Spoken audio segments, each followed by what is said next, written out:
વડોદરાના 16 વર્ષના કિશોર વિદ્યાર્થીએ સૌપ્રથમ એક્સેસ ફૂડ ડોનેટ કરતી સંસ્થા સાથે જોડાયા બાદ તે સેવા આપતો હતો. જે સેવા દરમિયાન તેને કેટલાક અનુભવ થતા, જે અનુભવને કેન્દ્રમાં રાખી તેને એજ્યુકેશન ક્ષેત્રે જરૂરિયાતમંદોને જરૂરી સેવાઓ પૂરી પાડવા માટેની રચનાત્મક પ્રવૃત્તિઓ હાથ ધરી હતી. જેમાં ખાસ કરીને જે વિદ્યાર્થીઓ શારીરિક વિકલાંગ હોય તેવા વિદ્યાર્થીઓને એક્ઝામમાં રાઇટરની જરૂર પડતી હોય છે તેવા વિદ્યાર્થીઓની સેવાઓ પૂરી પાડવી તેમજ અન્ય જરૂરિયાતમંદ વ્યક્તિઓની સેવાઓ પૂરી પાડવા માટે તેનું જીવન સમર્પિત કર્યું છે.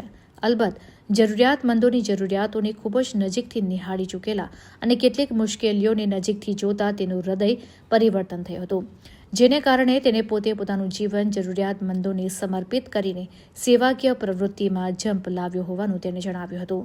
તે પોતે પણ એક વિદ્યાર્થી છે. તેને પોતાની સેવાકીય જર્ની વિશે વિસ્તૃતમાં જાણકારી આપી હતી. તો પ્રોજેક્ટ એકલવ્ય એક ઇનિશિયેટિવ છે જે મેં સ્ટાર્ટ કર્યું હતું અરાઉન્ડ 2 કે 3 વર્ષ પહેલાં.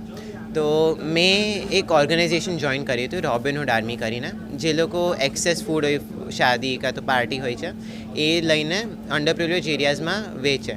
તો એ મેં જોઈન કર્યું હતું અને મેં રેગ્યુલર ઇન્વોલ્વ થઈ ગયો ડ્રાઇવ્સમાં. પણ એક દિવસ મારાથી ડ્રાઇવ મિસ થઈ ગઈ અને મેં બીજા દિવસે ગયો તો એ લોકોએ મને કીધું કે તમે કાલે ખાવાનું લઈને ના આવ્યા અને અમે ભૂખા સૂઈ ગયા. એ વસ્તુ સાંભળીને મને લાગ્યું કે કઈ ચેન્જની જરૂરત છે. ઓબ્વિયસલી મેં આખી લાઈફ તો ફૂડ ડોનેશન ડ્રાઈવ કરવા જઈ નહીં શકું. તો આગળ મેં થોડું રિસર્ચ કર્યું અને જોયું કે એજ્યુકેશન જે છે, ભણવાનું વિદ્યા, એ જ સૌથી રૂટ કોઝ છે આટલા બધા પ્રોબ્લેમ. તો આપણે આજના દેશમાં જો જેન્ડર ઇનઇક્વાલિટી, હંગરનો પ્રોબ્લેમ છે કે ખાવાનું નથી મળતું, કંઈ ઓપોર્ચ્યુનિટીઝ નથી મળતા અને general a better way of thinking મળે એજ્યુકેશનથી. તો એ જ થોટથી પ્રોજેક્ટ એકલવ્ય સ્ટાર્ટ કર્યું, જેમાં આપણો પ્રોબ્લેમ સ્ટેટમેન્ટ છે કે વિઝ્યુઅલી કે રૂરલ એરિયાઝમાં જે પણ સ્ટુડન્ટ્સ છે, સ્પેસિફિકલી વિઝ્યુઅલી ઇમ્પેર્ડ સ્ટુડન્ટ્સ, એ લોકોને એજ્યુકેશનલ રિસોર્સિસ પ્રોવાઈડ કરવા.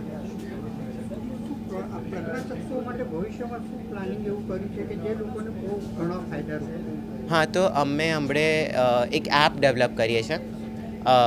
તો મેં around 50 to 60 visually impaired સ્ટુડન્ટ્સને interview કર્યા હતા, બધા સ્કૂલ લેવલથી, યુનિવર્સિટી લેવલથી, ગ્રેજ્યુએટ સ્ટુડન્ટ્સ પણ. અને મને ખબર પડી એ લોકો બધા સાથે વાત કરીને કે એ લોકોને સૌથી મોટો પ્રોબ્લેમ આવે છે સ્ક્રાઇબ ગોતવાનો. જે એ લોકોને એક્ઝામ લખવાની હોય છે એમાં એ લોકો ખુદ લખી ના શકે કેમ કે એમના વિઝ્યુઅલ ઇમ્પેર્ડનેસના કારણે. તો એ લોકોને કોઈ થર્ડ પાર્ટી જોઈએ જે એ લોકોને ક્વેશ્ચન રીડ કરી આપે અને એ લોકોને રિસ્પોન્સ લખી આપે. તો એના માટે એક એપ ડેવલપ કરીએ છીએ જેમાં ડાયરેક્ટ સ્ક્રાઇબ જે રાઇટર હોય અને વિઝ્યુઅલી ઇમ્પેર્ડ સ્ટુડન્ટ એ કનેક્ટ કરી શકે.